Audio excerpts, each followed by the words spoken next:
Hello, hello, and welcome to week 2 of the semester in critical thinking, global citizenship, international studies. This is video 1 this week. There are going to be 2 videos. Each video is associated with a quiz, so just keep that in mind. I'll mention that again at the end of the video. Couple of reminders. Don't forget to get your physical copies of the 2 books that we're using this semester. One is Humankind, the other is The Divide. I still have a couple of copies, actually a few more than 10 copies of The Divide. So feel free to come by my office and rent a copy of The Divide from me for $20. You give me $20, I give you the book, and then we switch back at the end of the semester. Also, reminder that you should be watching the videos that are listed for this week before you watch this video. So the videos about basic income and the videos about gun control laws. Watch all of those before you watch these videos because they are what's useful in understanding some of the logical fallacies that I'm going to be talking about or that are in the quizzes.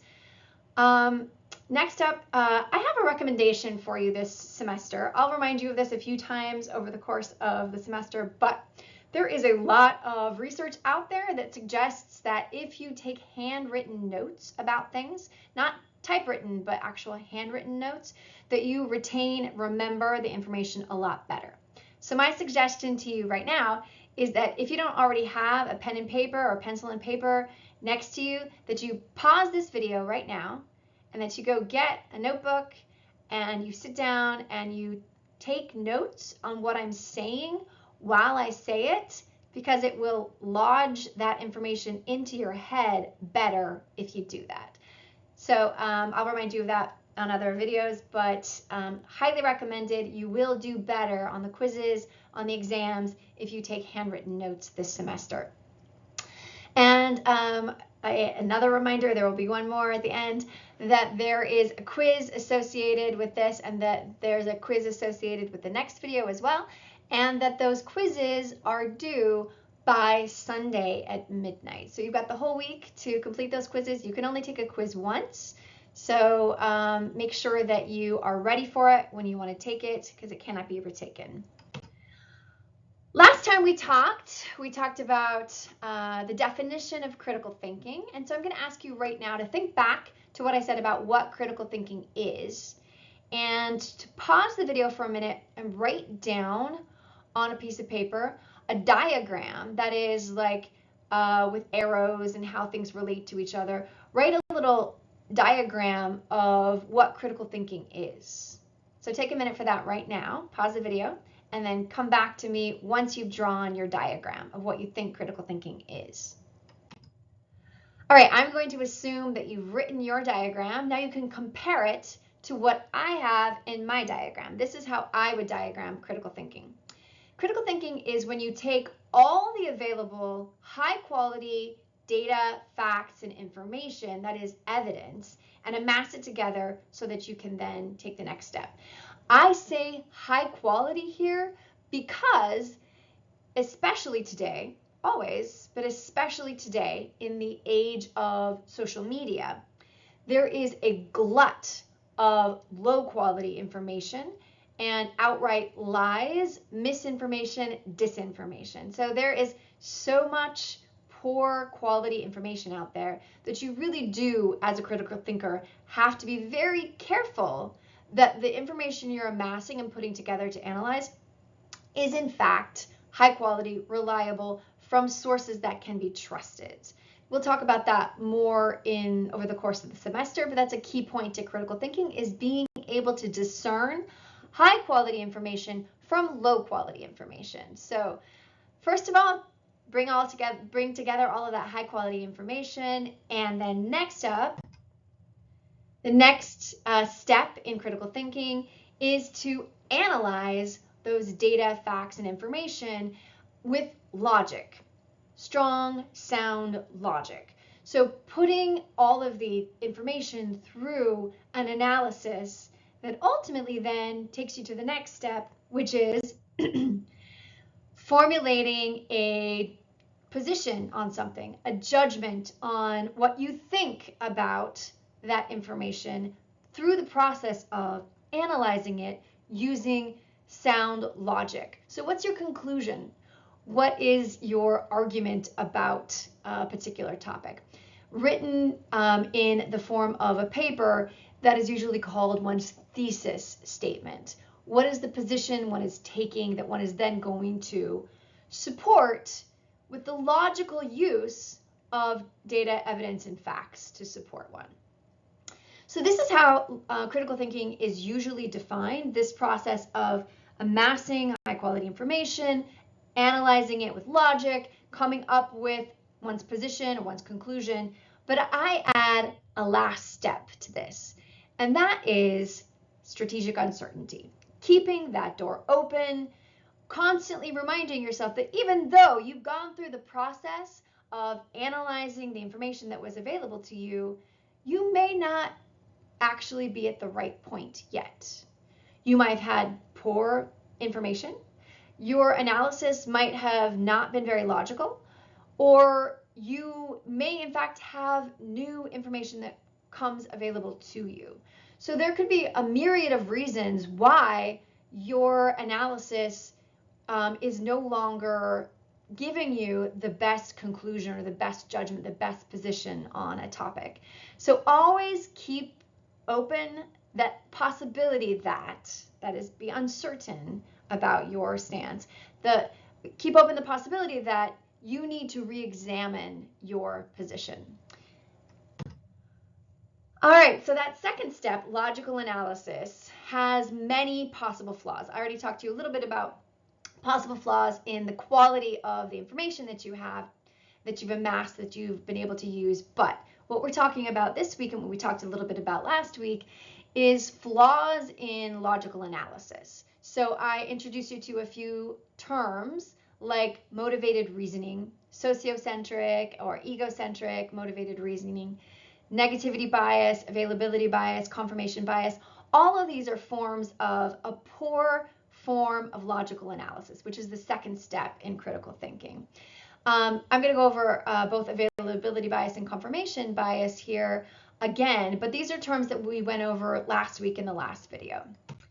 So availability bias, just as a reminder, it's the tendency to reach for the most recent, the most emotionally triggering, the most repeated, the most common, or otherwise easiest explanation, when in fact that easily available explanation is not the right one, is not the accurate one. So you can think about the difference between our fear of sharks and our fear of something falling out of the sky. It's easily available to us through the form of films, through the form of all sorts of stories that sharks are scary, that they're dangerous, and we have that fear readily available to us. We don't have a lot of stories about debris falling out of the sky, about things falling off of airplanes or satellites or meteors or things falling off of tall buildings and hitting people and killing them or causing other forms of damage. So we don't go around usually being particularly scared of debris from the sky. But in fact, even though it's more available to us to be scared of sharks, we are more in danger statistically from debris. Availability bias, as I talked about last time, is also what stereotypes are. So racial biases that predispose us to assume certain things about certain people, those are forms of availability bias because they are stories that have been told to us over and over again. They're easily available, they're readily at the back of our heads. When we encounter someone, they become readily available for us to read onto that person even when that's totally inaccurate. All right, confirmation bias, reminder about this term. It is also sometimes called my side bias. It's a tendency that all people have to be more easily able to hear, hold, grab, and recall information that confirms what they already believe. And the difficulty of hearing and remembering and holding on to and recalling information that doesn't confirm what they believe.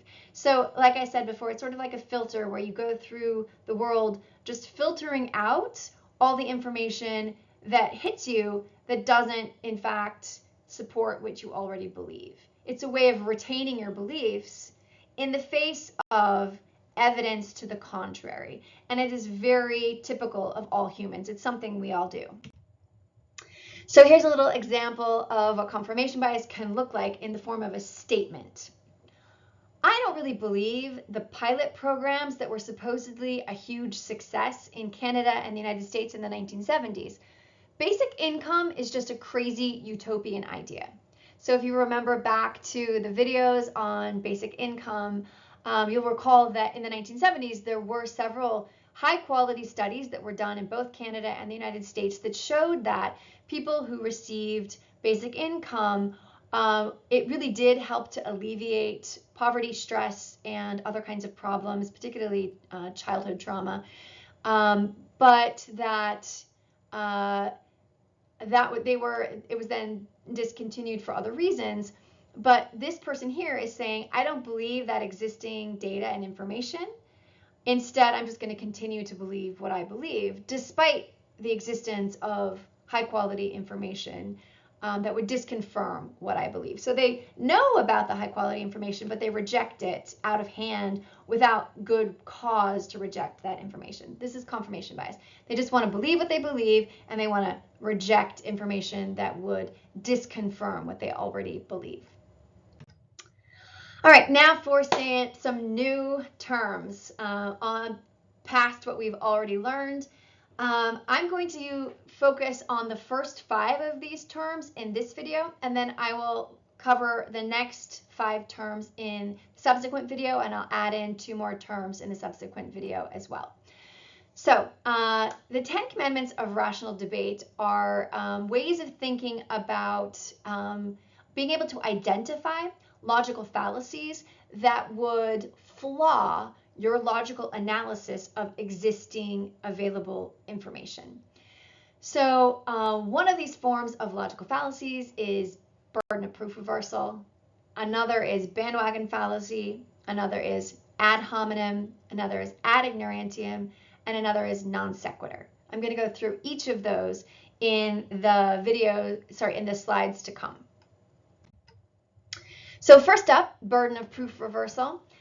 Burden of proof reversal is where you state your position without any evidence, and you say to the person that disagrees with you, disprove my position. I'm not going to prove my position with evidence. Instead, you need to disprove what I'm saying. So it's the demand that someone you're accusing of being guilty, that they prove that they're innocent, instead of you, if you're saying that they're guilty, you proving that they're guilty. So if you claim something, remember that you have a responsibility to prove that you are right. You can't say, hey, I am right until you prove me wrong. That's in fact called burden of proof reversal. Here's an example of a weird convoluted form of burden of proof reversal. Bill Gates has offered no convincing evidence that he isn't trying to control people with a microchip injected through the COVID vaccine.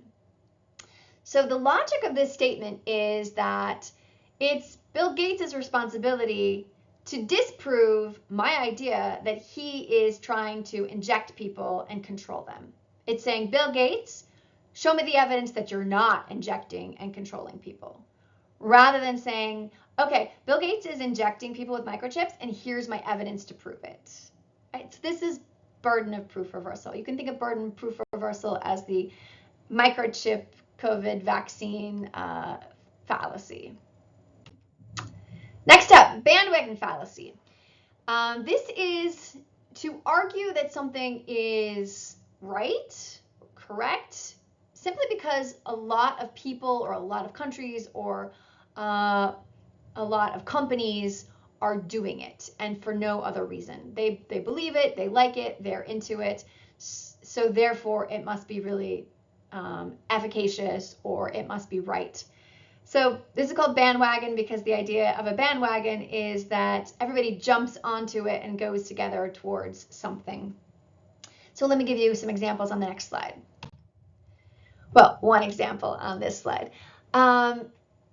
Capitalism is the only sensible way to run the global economy because all the wealthy countries like Germany, Japan, Canada, the United Kingdom, the United States, and Australia are capitalist. Okay, if your logic is only that it's common and it's popular, therefore it must be right, you're not making a good argument. If you want to make the case for capitalism, you need to have a lot more evidence and argumentation than just, hey, look, the big wealthy countries are doing it. There's got to be more to it than that. So this is a poor form of logical analysis. Look, they're doing it. A lot of them, therefore, needs to be better, stronger, more convincing than that. Okay, next up, ad hominem. Ad hominem is basically the little kid argumentation logical fallacy. It's where you say, I'm right because you're stupid, as opposed to saying, I'm right because here's my logic and evidence. So ad hominem is name calling, it's insults, it's personal accusations, rather than delving into the other person's logic and evidence and offering counter logic and evidence of your own. So if you argue with a person's character, rather than arguing with the person's logic and argument, logic and evidence, then you are guilty of ad hominem. This one's really easy to detect. It's really straightforward. It's the you're stupid argument. So here's an example. Donald Trump is just another greedy billionaire out to destroy the middle class.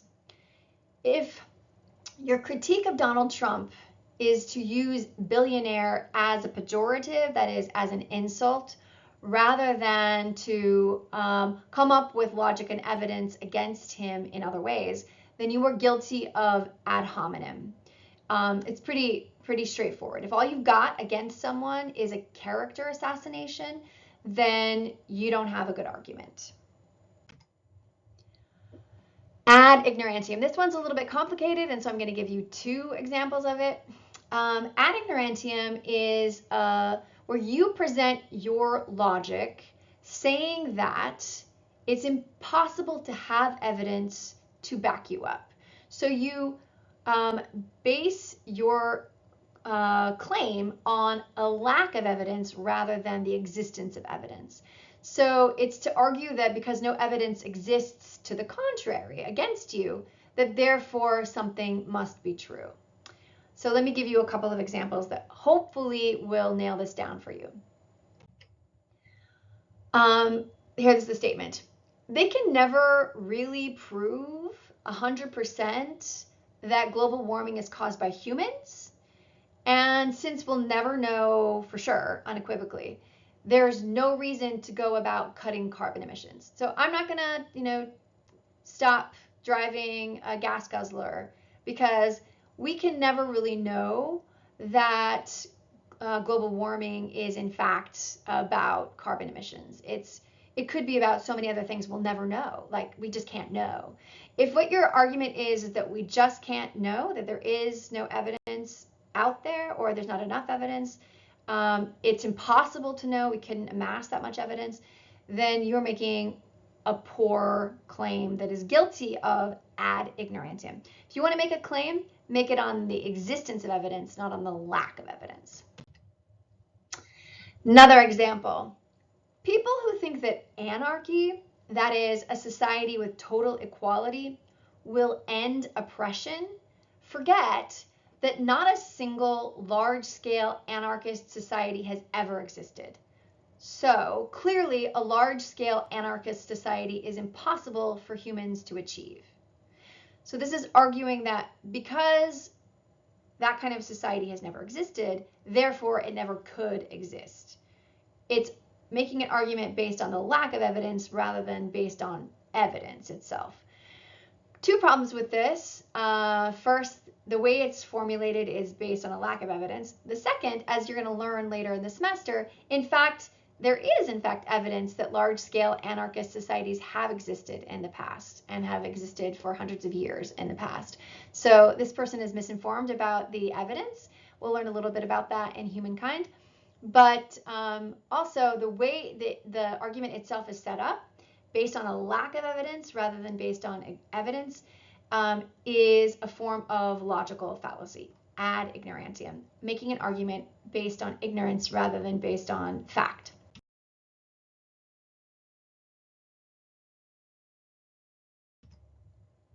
Okay, non sequitur, the last one we're going to cover in this video. Non sequitur is when you make a statement and then you follow it up with another statement that has no logical connection to the last statement, but it seems like you think that those two things do connect. So it's like a complete disconnect in what you're saying. You said this, you said that, and you're pretending like they connect, but they don't. So you can think of this as the Miley Cyrus logical fallacy. I'll show it to you. So here's the claim. Hairspray is bad for the environment because just look at Miley Cyrus's hairdo for last year's Grammys. Like, what? So hairspray is not great for the environment, but it really doesn't have anything to do with global warming, surely. And what does Miley Cyrus's hairdo have to do with the environment? Like they're just like, they don't connect. So it's running along as if their point about hairspray being bad for the environment is proven by Miley Cyrus's hairdo. But in fact, it's not. They don't connect. So non sequitur is like, you can think of it as kind of like the crazy logical fallacy, like zero connection whatsoever. All right, so that is it for this video this week. Go and take quiz 1 on the logical fallacies. A couple of things about that. The first thing to note is that this is not going to be multiple choice. It's instead going to be short answer where you type in the term, and you need to be very careful to spell things correctly. So double check before you hit submit on your quiz answers. Double check that your term is spelled correctly. Also, there's no uppercase. It's all lowercase in what I've put as the answers. So be certain of that. Once you take that quiz, come back and watch video 2 and take that quiz as well. Good luck with the quiz and see you in the next video. Bye.